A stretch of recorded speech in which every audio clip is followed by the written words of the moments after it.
Abram suas Bíblias no Evangelho de João, capítulo de número 5, verso de número 1 ao verso de número 18.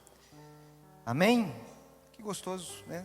Ser acompanhado aqui pelo Cauã, através desse teclado maravilhoso. Deus te abençoe, abençoe a Cida. Nós temos hoje a reposição, né? A reposição da nossa programação de domingo passado. Nós não tivemos com as crianças atividade matinal com as nossas crianças, então se você está com seu filho aqui, pode liberá-lo ali, né, para ele desfrutar de um tempo de aprendizado, né? Tenho certeza de que será muito especial, muito oportuno. Evangelho de João, capítulo de número 5, verso de número 1 ao verso de número 18. Nos diz assim o registro sagrado: algum tempo depois, Jesus subiu a Jerusalém para uma festa dos judeus. Há em Jerusalém, perto da Porta das Ovelhas, um tanque, que em aramaico é chamado de Betesda, tendo 5 entradas em volta. Ali costumava ficar grande número de pessoas doentes e inválidas, cegos, mancos e paralíticos. Eles esperavam um movimento nas águas. De vez em quando descia um anjo do Senhor e agitava as águas. O primeiro que entrasse no tanque, depois de agitadas as águas, era curado de qualquer doença que tivesse. Um dos que estavam ali era paralítico, fazia 38 anos. Quando o viu deitado e soube que ele vivia naquele estado durante tanto tempo, Jesus lhe perguntou: você quer ser curado? Disse o paralítico: Senhor, não tenho ninguém que me ajude a entrar no tanque quando a água é agitada. Enquanto estou tentando entrar, outro chega antes de mim. Então Jesus lhe disse: levanta-se, pegue a sua maca e ande. Imediatamente o homem ficou curado, pegou a maca e começou a andar. Isso aconteceu num sábado, e por essa o homem que me curou me disse: pegue a sua maca e ande. Então lhe perguntaram: quem é este homem que lhe mandou pegar a maca e andar? Verso de número 13. O homem que fora curado não tinha ideia de quem ele era, pois Jesus havia desaparecido no meio da multidão. Mais tarde Jesus o encontrou no templo e lhe disse: olhe, você está curado, não volte a pecar, para que algo pior não lhe aconteça. O homem foi contar aos judeus que fora Jesus que o tinha curado. Então os judeus passaram a perseguir Jesus, porque ele estava fazendo essas coisas no sábado. Disse-lhe Jesus: meu pai continua trabalhando até hoje, e eu também estou trabalhando. Por essa razão os judeus mais ainda queriam matá-lo, pois não somente estava violando o sábado, mas também estava dizendo que Deus era o seu próprio pai, igualando-se a Deus. Amém? Queridos, nós temos estudado aspectos interessantes que precisam de ser destacados à luz dos milagres que são registrados pelo Evangelho de João. Sabemos que 7 estão contidos neste livro maravilhoso que fora escrito para a igreja. Já verificamos que o primeiro milagre realizado nas bodas de Caná da Galileia, Jesus transformou água em vinho e, ao fazer isso, se mostrou como a fonte da vida. Verificamos no segundo encontro realizado por Jesus como um milagre interventor do seu amor, a restauração de um filho de um oficial que estava padecendo, que estava enfrentando dificuldade. E ao fazer novas todas as coisas para aquela casa, para aquela família, curando à distância, Jesus se mostra como doador da graça. Estamos aqui diante de um milagre conhecido, registrado exclusivamente por João. Nós não vemos este milagre registrado no livro de Mateus, Marcos e nem tampouco no livro de Lucas. Só João descreve esta história. E nós, ao observarmos essa fascinante história, nós somos ensinados a lições preciosíssimas. Lições que estão vinculadas também a estas perspectivas. Na verdade, a segunda percepção identificada na história que nós estudamos na semana passada, que verifica o fato de que em Jesus nós podemos ter a oportunidade de sermos agraciados, porque Ele é doador de graça. De igual modo nós observamos algo desta natureza também acontecendo aqui no capítulo de número 5. Vemos, portanto, algumas nuances que diferenciam os 2 outros milagres realizados. Observamos que o primeiro milagre foi realizado em meio a um contexto de pessoas que faziam parte de um ciclo íntimo de Jesus. Jesus fora convidado para poder participar das bodas de Caná da Galileia. Eram amigos de Jesus. Nós não sabemos o nome destes amigos, mas Jesus estava lá porque era importante a presença de Jesus para aqueles com quem ele se relacionava ao longo de sua caminhada. Nós observamos o destaque do capítulo de número 4, quando João faz questão de mencionar que quem procura Jesus para que o segundo milagre seja realizado é um importante homem. E aí nós conhecemos a importância desse homem, porque aquilo que ele realiza está destacado. Ele é um oficial. E o seu filho está sofrendo uma doença que o sentenciará à morte. Jesus age em favor da vida desta família, porque é doador de graça. Vemos aqui também, de igual modo, um movimento de Jesus intencional, de caminhar na direção de um homem que nós não sabemos o nome dele, só sabemos a condição que este homem vivencia. Este homem junto ao tanque de Betesda. E mais uma vez, Deus se manifesta em Jesus, com sua infinita capacidade de ser doador de graça. Mas eu quero remeter aquilo que o pastor Lorival destacou aqui no domingo, na quarta-feira passada, como um ponto de referência quando nós olharmos para estes milagres. João faz questão de enaltecer no capítulo de número 20, verso de número 30 e também 31, que há um propósito, há um objetivo de registrar-se estas histórias. E aí eu quero rememorar os irmãos acerca deste propósito, que assim está destacado. Jesus realizou na presença dos seus discípulos muitos outros sinais miraculosos, que não estão registrados neste livro, mas estes foram escritos para que vocês creiam que Jesus é o Cristo, o Filho de Deus, e crendo, tenham vida em seu nome. Sabe por que nós estamos aqui estudando estas histórias maravilhosas? Porque nós precisamos de ter a certeza de que em Jesus nós temos vida. Somente nele nós nos movemos. Tratando mais especialmente sobre essa história que aqui está destacada, eu preciso de fazer com vocês um breve histórico acerca do contexto, do cenário, aonde essa história tem o seu desfecho maravilhoso. Nós observamos que inicialmente faz-se um destaque acerca de um tanque que está próximo à Porta das Ovelhas. A Porta das Ovelhas é aquela mesma porta que fora reconstruída nos tempos de Neemias e que está destacada no livro deste homem de Deus que foi incumbido de uma missão de restaurar a segurança do povo de Deus. Esse tanque, ele fora estabelecido não para que houvesse nele um movimento de cura, uma agenda de cura, não. Esse tanque fora estabelecido a fim de que os homens que fossem se dirigir ao templo para adorar, pudessem realizar as suas limpezas espirituais. Jesus vai a este tanque porque ele está caminhando como judeu que era possivelmente à festa dos tabernáculos. Há quase consenso por parte dos teólogos de acreditar que a motivação de Jesus está neste lugar, estava vinculado a esta festa. E é importante a gente destacar que Jesus então, movido por todo este cenário, ele sabe que há alguém ali necessitado do toque, da manifestação do seu grande amor. E aí ele toma a iniciativa de procurar aquele homem. Dos 7 milagres que estão aqui registrados, nós estamos diante de um milagre muito interessante.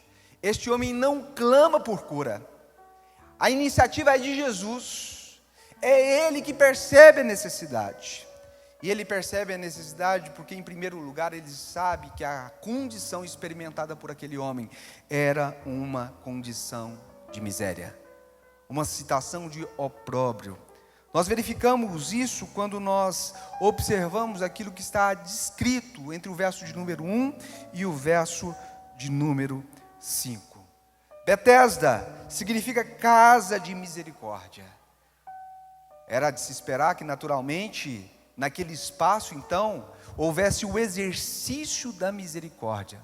Mas João faz questão de mencionar que essa não era a realidade vivenciada naquele lugar, de muita miséria. de quase ou nenhuma relação de empatia. Nós observamos isso quando o próprio homem, quando é abordado por Jesus sobre a sua condição, sobre o desejo de ser curado, assim o responde: Senhor, eu não tenho ninguém que me ajude. Aqui é cada um por si. Aqui é cada um limitado a lidar com seus próprios problemas. E aí ele continua a dizer: olha, enquanto eu estou tentando entrar, outro chega antes de mim. Não respeitam nem o aleijado, não respeitam nem a fila de prioridade. Estou aqui há 38 anos, talvez seja um dos mais velhos de todos, eles nem respeitam a melhor idade. É cada um por si. Eu não tenho ninguém ao meu favor. E nós temos aqui, diante dessa descrição clara e evidente, uma aplicação que precisa ser colocada de forma esclarecedora ao nosso entendimento.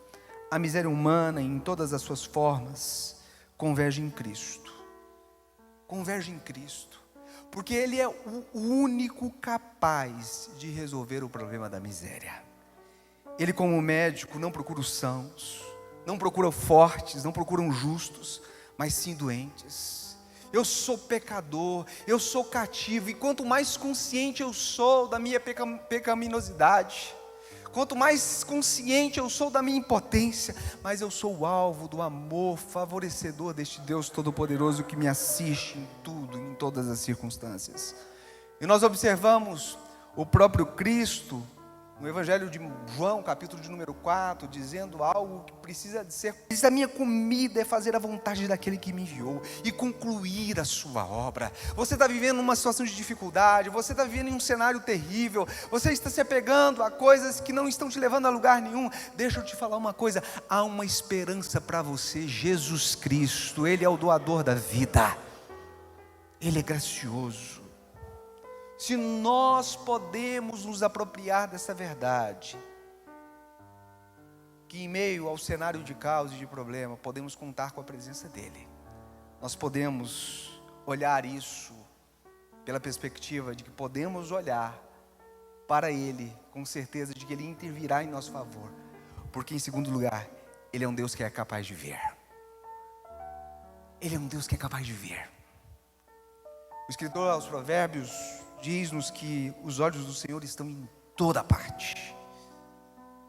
Em toda parte. Às vezes a gente acha que a gente pode se esconder de Deus. Adão, envolto no seu pecado, envolto nas suas culpas, ele achou que podia se esconder de Deus. Deus pergunta a ele: onde você está?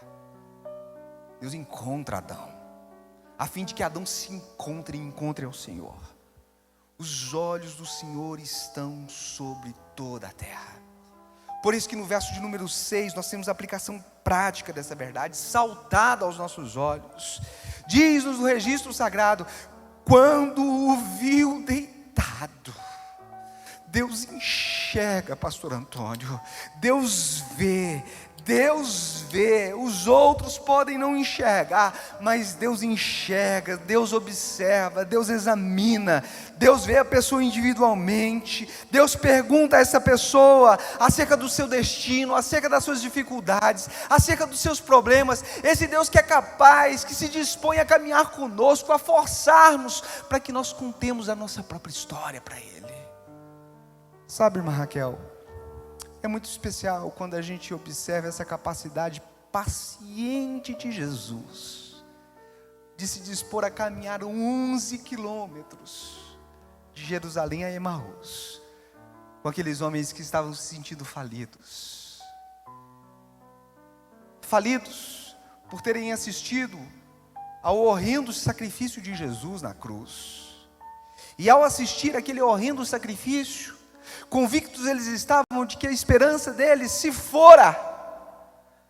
Mas quando Jesus começa a andar com aqueles homens, porque Ele os enxerga nas suas dúvidas, nos seus sentimentos, nas suas angústias, Jesus força aqueles homens para que eles contem a sua própria história. Deixa eu te falar uma coisa: Deus sabe, Deus vê quando você tem necessidade de falar. Por isso, quando você chegar na sua casa, dobre o seu joelho e diz: Senhor, eu estou aqui com as minhas misérias. eu estou aqui com a minha falta de fé, com a minha falta de capacidade de enxergar a esperança no amanhã, mas eu quero te pedir, Senhor, haja em meu favor, cuida da minha incredulidade, intervém em favor da minha história. Jesus força aquele homem, para que aquele homem conte a sua própria história, porque ele vê a condição daquele homem, vê os 38 anos, que alcançam a vida daquele homem. Talvez aos 60 anos de idade aquele homem se encontrava. De repente ele tivera a oportunidade de desfrutar de um tempo de saúde plena por 22 anos. Se somarmos 22 a 38, temos 60 anos de idade. Não estou dizendo que essa seja a idade dele, mas talvez é uma conta razoável para a gente poder pensar. Mais da metade da vida daquele homem possivelmente estava envolvida naquela agenda, ir e vir todos os dias, ser conhecido por alguém que carrega uma capa, por alguém que carrega uma maca, andrajoso, rejeitado, alguém que não tem ninguém, alguém que não experimenta afeto, carinho, alguém que é conhecido por ser amaldiçoado, porque uma condição de limitação física dentro de um conceito judaico estava vinculada ao pecado.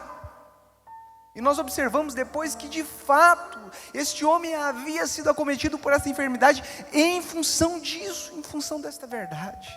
Mas Jesus enxerga, Jesus vê. E ao Jesus ver, Ele mostra-nos evidentemente a condição que este homem está. E esse é o terceiro ponto que eu quero destacar. Este homem está preso. Jesus faz uma pergunta objetiva. O que se espera de uma pergunta objetiva? Vou fazer igual meu pai disse aqui na semana passada, na quarta-feira da semana passada. O que se espera de uma pergunta objetiva? Vamos lá, gente, de novo, vamos lá? Só o pastor Davi que respondeu, vamos lá? O que se espera de uma pergunta objetiva? Uma resposta objetiva. Você está com fome? Ou é sim, ou é não. Você está doente? Ou é sim, ou é não. Você está triste? Ou é sim, ou é não. Você está cansado? É sim ou não. Mas nós observamos aqui que as prisões que envolvem esse homem estavam para além da falta de capacidade dele de locomover-se. E aí, nós observamos que estamos diante de alguém que se apega desesperadamente à doença como refúgio contra as exigências da vida. Tem gente que é cativo da doença. Tem gente que é cativo da enfermidade. Com certa frequência nós observamos Jesus fazendo perguntas intrigantes. Ele chega diante do cego e diz: que queres que eu te faça? Todo mundo sabia que aquele homem era cego, a necessidade dele era de enxergar. Nós precisamos de mudar o foco, queridos, da nossa vida. Nós precisamos de olhar para o dia de amanhã, com as suas mais variadas possibilidades. Sabe, nós tivemos a oportunidade de alguns anos atrás de recebermos aqui o plantor Cleiton Queiroz. Quantos conhecem aqui o Cleiton Queiroz? Levante a mão bem alto. Bênção de Deus. Tocante você ver aquele rapaz. Viaja o mundo inteiro, cego. Toca e canta perfeitamente.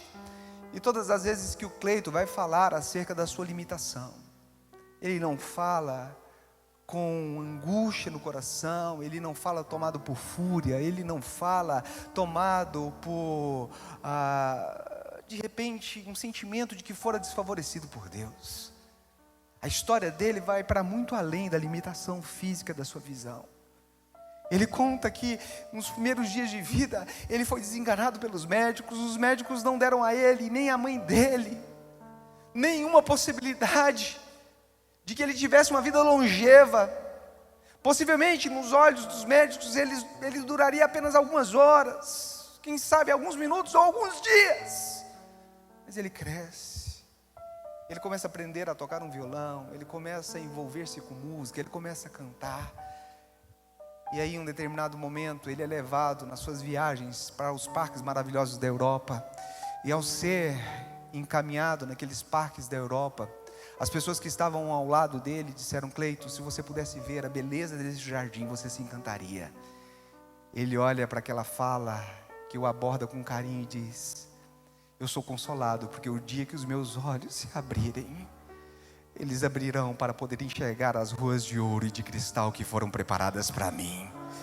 Deus tem coisas especiais preparadas para nós, queridos. Deus tem coisas especiais preparadas para os seus filhos amados. Nós precisamos nos apegar a esta certeza e esta verdade. Mas nós vemos este homem se apegando à doença como refúgio contra as exigências da vida. Sabe por quê? Porque ele reclama do abandono. Ele diz: olha, não tenho ninguém que me ajude. Ninguém.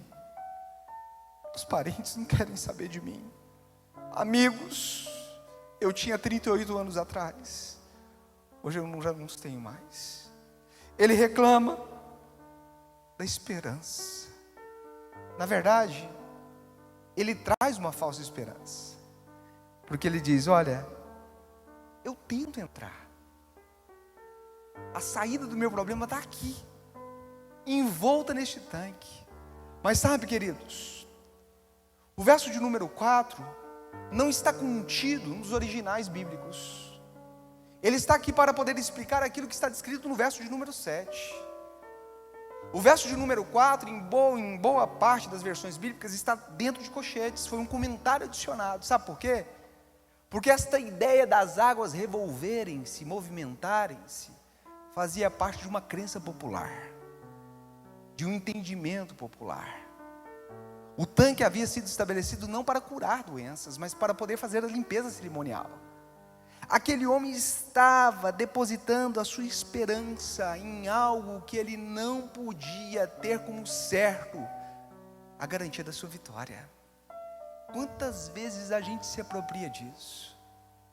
Sabe, tem gente que ontem eu comentava sobre isso com Samuel, e ele compartilhava comigo a preocupação que ele estava tendo em relação à letargia de muitas pessoas que estão convictas de que elas estão certas, estão em casa dizendo: eu não preciso de pessoas, eu não preciso de um ambiente comunitário, eu me basto, se eu tiver Deus comigo, está tudo certo. Querem ter comunhão com o noivo, irmão Onésio, mas não querem se estabelecer relacionalmente com uma noiva de Cristo. E aí Samuel trouxe uma metáfora bastante interessante do sapo que está imerso em uma água que vai sendo gradativamente tendo a sua temperatura elevada. Ele se aclimata àquilo, mas ele não se dá conta que ele está sendo cozido, e aquilo levará à morte. As esperanças que são depositadas naquilo que não é Cristo nos levarão à morte. As esperanças que estão vinculadas àquilo que não é Jesus nos ceifarão. Em que você tem considerado a sua esperança? Está no fato de você passar no concurso público?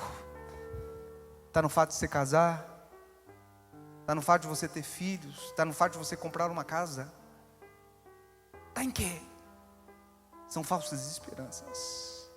Mas quando, a semelhança do salmista, nós elevamos os nossos olhos para os montes, nós vemos que a nossa segurança, a nossa resposta está no Senhor. Ele intervirá em nosso favor, porque Ele é um Deus que não nos deixa sós. Aleluia, aleluia, aleluia. Este homem é preso, e é preso porque reclama do abandono, porque fala de uma falsa esperança, e também porque continua a reclamar dos outros. Olha, enquanto eu estou tentando entrar, outro chega antes de mim. Eu sou o coitado desse negócio. Eu não sou capaz de ver nada diferente dessa realidade. Mas aí, em quarto e último lugar, nós observamos que apesar disso, isso é consolador, sabe por quê? Apesar de mim, apesar de você, apesar de nós. Faça um inventário da sua vida. Quem é você? Se eu perguntar para você, quem é você? E convidá-lo para poder subir a essa plataforma para poder contar acerca de si. Seja sincero, só eu que fico constrangido quando alguém me faz essa pergunta desconcertante. Quem é você? Acho que todos nós, né? Quem é você? Porque você sabe quem é você. Mas quando a gente lida com essa realidade de consciência da prisão que nos alcança, das correntes que trancafiam a nossa alma, que trancafiam o nosso corpo, nós temos um Deus capaz de ser um promotor de fé nas nossas vidas. Diz nos versos de número 8 que Jesus diz: olha, deixa eu te falar um negócio. Eu preciso que você levante-se. Eu preciso que você pegue a sua maca. E eu preciso que você ande. Levante-se. Pegue a sua maca e ande. Se queres ser curado, eu posso te ajudar nisso. Se queres ser curado, eu posso realizar isso. Sabe, queridos, às vezes a gente começa a construir dentro da nossa mente, dentro da nossa visão, que nós precisamos de construir uma fé gigante dentro dos nossos corações. Mas a gente é incapaz de fazer isso. Quem é capaz de promover fé dentro de nós é Jesus Cristo. E sabe o que é consolador? Apesar de nós, apesar deste homem que há 38 anos caminhava diligentemente para o tanque de Betesda, apesar do pecado que habita em nós, este mesmo Deus caminha lado a lado conosco e diz: deixa eu te falar um negócio, levanta-te, pegue a sua maca, pegue a sua cama, pegue o seu leito e ande diligentemente para a nova história que eu estou construindo para você. Eu sou um Deus gracioso, eu sou um Deus bondoso, eu sou um Deus capaz de fazer novas todas as coisas pelo poder do meu nome, aleluia. 3 aplicaçõezinhas bem objetivas e a gente já encerra com uma intercessão. Na miséria desse enfermo, fica explícita a miséria de inúmeras pessoas, nas mais diversas situações da vida. Muitos se lamentam dizendo: eu não tenho ninguém. Outros depositam a sua esperança em métodos. E como a gente está bombardeado por métodos, né, gente? O coaching entrou nas igrejas, a teologia do coaching. Caminhe segundo essas regras. Você vai ser vitorioso. Enxerga o potencial que existe dentro de você. Você é lindo, você é maravilhoso. E a gente começa a ficar encantado com isso. Homens mobilizando multidões. 12 horas de palavra. 12 horas de uma retórica repetitiva. Que mexe com os sentidos, que mexe com as emoções. Mas aqui, nós olhamos para esse texto e sabemos que aquele que pode mudar a nossa vida é Jesus Cristo. Aquele que pode mudar a nossa história é o Senhor. Sabe, queridos, é um tempo de resgate. É um tempo de trazer à memória aquilo que pode nos dar esperança. Você está sofrendo, está padecendo, está experimentando dores e dificuldades. Leve em consideração que o Deus que te chamou e que te fez uma promessa há de cumprir essa promessa na sua vida, porque Ele é fiel para poder cumprir a sua promessa, a sua palavra. Nós vemos que diante do caos, diante do problema, a gente precisa de contar com uma ordem criadora. A ordem criadora: levante-se, pegue a sua maca, ande. É aquilo que de fato nós necessitamos. É a ordem que torna possível o impossível. Vou repetir: é a ordem que torna o possível o impossível. Louvado seja o nome santo do Senhor Jesus. Sabe, Renata, não me esqueço de trazer à minha memória constantemente a experiência que você vivenciou no ano de 2021 para o ano de 2022. Nós oramos por você. Tinha uma ferida enorme aberta na sua perna. Eu compartilhei com os meus cunhados, com os meus amigos que são médicos, a evolução da sua ferida. Nós nos propomos a orar como igreja, irmão Onésio. Nós fizemos um relógio de oração, nós intercedemos, nós buscamos a face de Deus. Nós buscamos por uma intervenção na vida da Renata. Sabe, queridos, e às vezes a gente é ousado a falar determinadas coisas. Eu acho que eu falei por mim, não falei por Deus. Mas eu liguei para ela e disse: Renata, tenho certeza que dia 31 você entrará por aquela porta, glorificando o nome santo do Senhor. Do dia para a noite, a ferida começou a se fechar, começou a se fechar, começou a se fechar. Os médicos diziam: olha, se progredir desse jeito vai ter que amputar, não vai ter saída, não vai ter solução. Me lembro da Aline e do Júnior conversando sobre o milagre realizado na vida da Renata. E aí a Aline, como farmacêutica: mas como é que isso aconteceu? Como é que pode um negócio desse? O Júnior deu uma cutucada nela e disse assim: para de tentar explicar milagre. Milagre não se explica. Milagre não se explica. Basta uma ordem criadora para que todas as coisas sejam novas pelo poder do nome do Senhor na sua vida, na sua casa, na sua família. São 38 anos de dificuldades, são 50 anos de dificuldades, são 70 anos de dificuldades. O tempo não é importante para o Senhor. Aquele que te chama, aquele que te fez, aquele que do pó fez um boneco e formou o homem a partir do barro, do pó, é capaz ainda de operar nas nossas vidas. Louvado, engrandecido seja o nome do Senhor. A última aplicação: o mesmo Jesus que se interessa pelo corpo, também se interessa pela alma. Diz-nos o texto que mais tarde alguns homens começam a chamar a atenção daquele homem porque ele está caminhando. Jesus cura ele. Percebam, queridos, a sutileza desse registro. Esse tanque era lotado de homens enfermos. Jesus vai na direção desse homem e cura ele. Intencionalmente. Ele enxerga aquele homem. A relação individual. E quando ele chega diante daquele homem e pergunta àquele homem, a sua pergunta também é intencional. Aquele homem é curado. Jesus sai à francesa. Ninguém consegue perceber a ação interventora de Deus. Como é que pode um negócio desse? A gente tem que ler textos formulando perguntas. Como é que Jesus consegue realizar um milagre daquele? Possivelmente aquele homem era um dos mais conhecidos naquele tanque, irmão Onésio. Jesus age e sai à francesa. De repente aquele homem cumpre a ordem que lhe fora dada. Ele toma a sua maca, ele toma o leito onde ele se deitava e caminha diligentemente. E aí os judeus, o texto faz questão de dizer que são judeus, não trata nem acerca da classe farisaica. O que você está fazendo? Está caminhando no sábado com essa maca? Isso é contra a lei de Moisés. Que história maluca é essa? Ele disse: olha, eu não sei, o homem que me curou mandou que eu fizesse isso. Quem que é esse homem? Eu também não sei.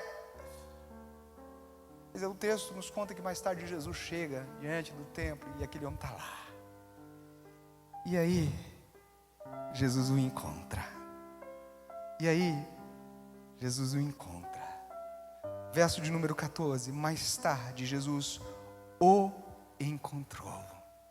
Sabe, queridos, não é um encontro despretensioso, é um encontro intencional. Sabe por quê?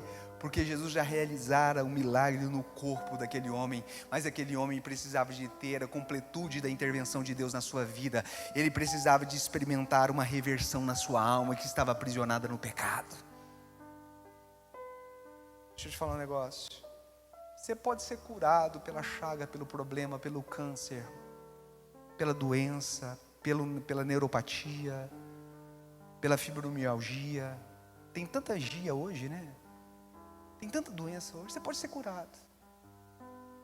Mas se a sua alma não for curada, mas se o seu coração não for tratado, você vai continuar sendo um prisioneiro. Nós precisamos de ser prisioneiros, sim, querido, mas prisioneiros da esperança.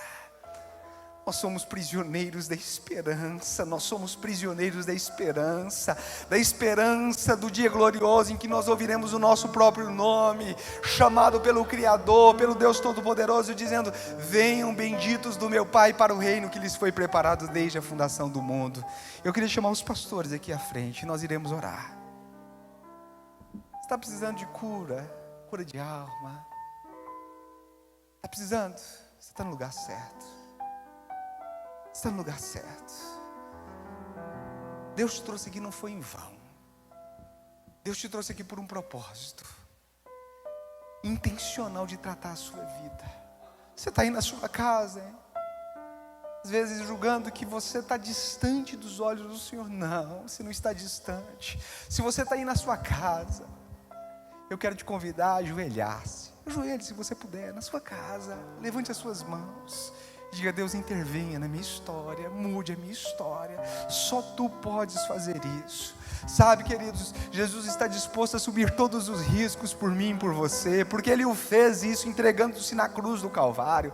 Jesus não queria ser visto e percebido, porque a hora dele ainda não era chegada, e Ele sabia que quanto mais milagres se realizaria, mais isso despertaria no coração da classe religiosa o desejo de matar. Mas eu quero dizer para você que Jesus morreu para valer, mas ressuscitou para valer, para que você tenha vida e vida com abundância. Então, enquanto o Cauã, junto com a Cida, canta uma linda canção, eu quero te convidar a sair do teu lugar e receber, através desses obreiros de Deus que aqui estão, a intercessão destes homens de Deus, ungidos, que estarão ministrando sobre a sua vida, sobre a sua casa. Oremos, sai do teu lugar, em nome do Senhor Jesus, vem à frente, receber a restauração maravilhosa. Nós te louvamos, Senhor, nós te bendizemos, nós glorificamos o teu nome.